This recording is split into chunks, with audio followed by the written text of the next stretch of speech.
Major League Baseball doing a pretty cool thing coming up this weekend. Going to be at Fort Bragg. Braves and the Marlins. The Marlins manager, Don Mattingly, back on the program. Donnie, good morning. How are you? Dan, good morning. Doing good. Your salary your first year with the Yankees. Do you remember? I think it was like 35,000. Yep. I think that was the minimum that year. Yep, 35 grand. Did you feel rich? I did. Oh my gosh. Yeah. Coming from the minor leagues where it was, I think it was maybe $1,600 a month or $1,200 a month, and yeah, that was a pretty big jump at that time. Did you celebrate? Did you buy? When's the first time you bought something really crazy when you felt like you were making that kind of money? I don't know. I'm trying to think what I would. It would have had to be in a car. I think we end up. I don't know if it was then or a few years later. They ended up buying a Mercedes. Nice. It was kind of like, it was just something for me, totally extravagant. But these contracts now, like, Giancarlo Stanton, like these guys make so much money. How much tougher does that make your job as the manager sometimes when you're around these guys that make that kind of money? I don't feel like it changes anything.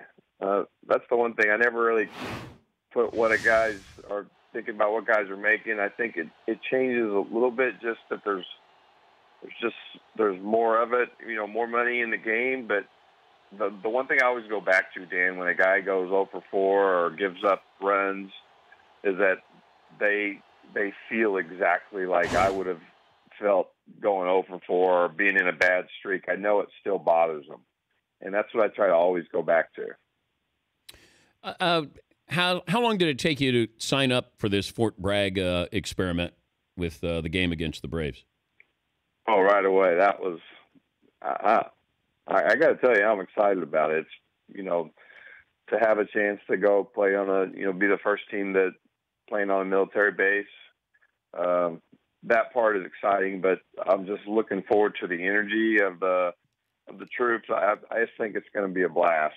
And I just think it's really cool. And you don't get a chance to do this very often, something like this. You see things where there's a basketball game on an aircraft carrier or something like that, and it looks really cool.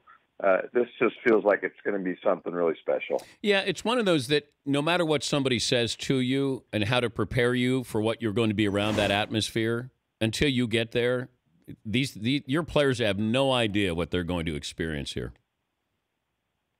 Yeah, I don't either. And I'm just, again, and you've been in the game a long time and get to do a lot of things, and you don't get, even if you watch me, I don't get too excited about anything.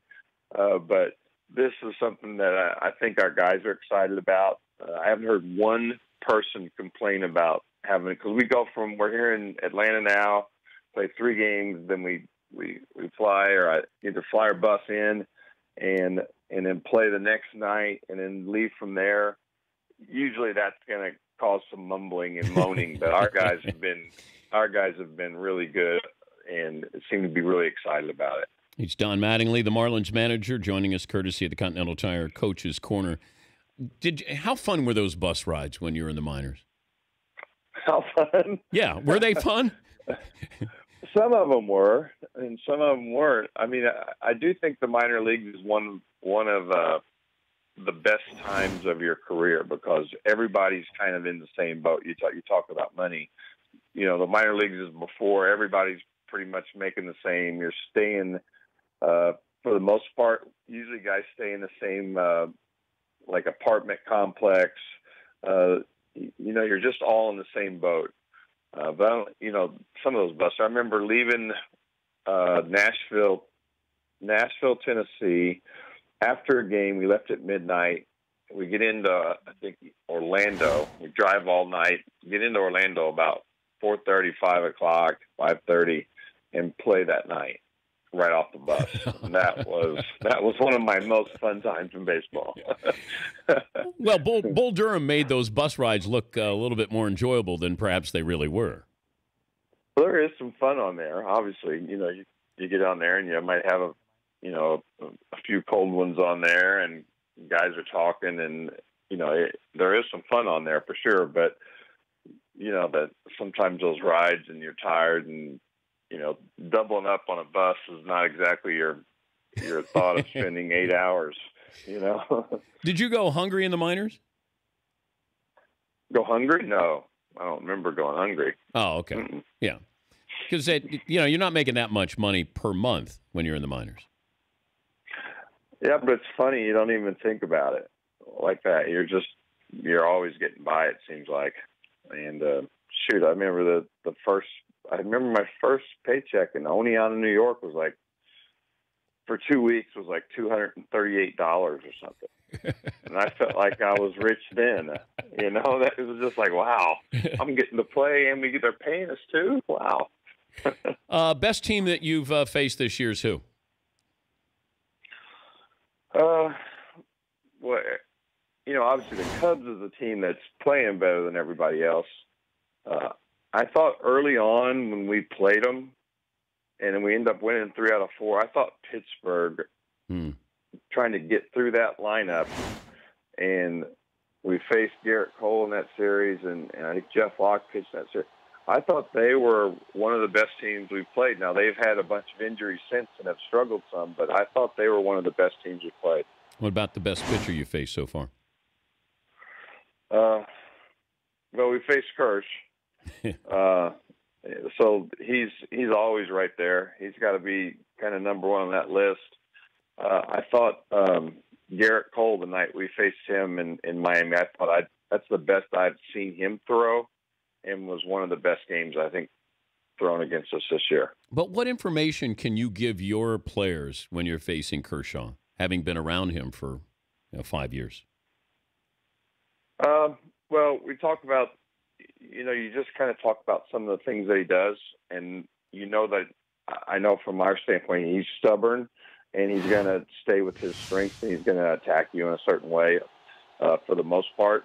And I think when we talk about like Kirsch, you just got to take him on. And I think a lot of times you see during the season, the teams, they kind of end up giving in. So you got to just go fighting. And really what you do is you ask your pitcher to keep you in the game. And you're just hoping that you're in range. If your guy can have a really good game and you stay in the game till late, then you got a shot. And that's really how we beat him in L.A. And Giancarlo hit a homer late. And that's really what happened. We stayed close, and we were able to just scratch for a few guys on and somebody to homer, and we were able to beat him. So it's really just battling and fighting, and you got to stay in the game somehow. Who's Giancarlo Stanton's power remind you of? I don't know if anyone. I've never seen anybody hit the ball as far as this guy hits it. Maybe like a Dave Kingman.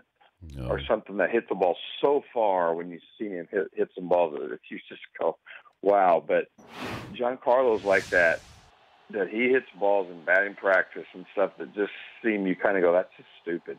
You just have face. It is. And I think other guys look at it like that too. That's when you know a guy's got true power like that. When you hit some balls and you go, that's just dumb where that ball ends up. You just can't imagine it, right? It's like it should be a golf ball. Thanks for the signed jersey. Of course, this isn't the one you wore when you got ejected. I mean, it's not a game worn, got thrown out of the game. What's going on with the Marlins here? I gotta check into this, Dan. I trust our people. Do I have to get on Matt Roebuck again? Well, you got ejected again, and then I thought I'm getting pants. We're building another Don Mattingly mannequin here. This is one of the more popular things in the studio. We got a whole mannequin with your clothes from the Dodgers. I think what happened, I got it twice in 4-day period. Yes. They just figured that just melted that into one. All right. Well, do your best. If you get suspended, just send the pants. Send the pants along. All right. All right. You got it.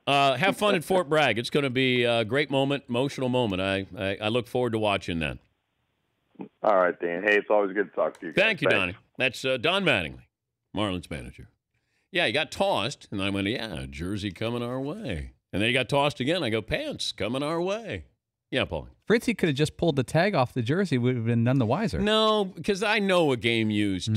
Yeah. I should have realized your attention to detail and every little thing, and with the whole obsessive compulsive thing. That was a way we could have put a little dirt on it and cut the tag. Paul's right. It would have smelled game used, and it didn't smell game used. That's the first thing I check. The Dan Patrick Show, weekday mornings on Audience.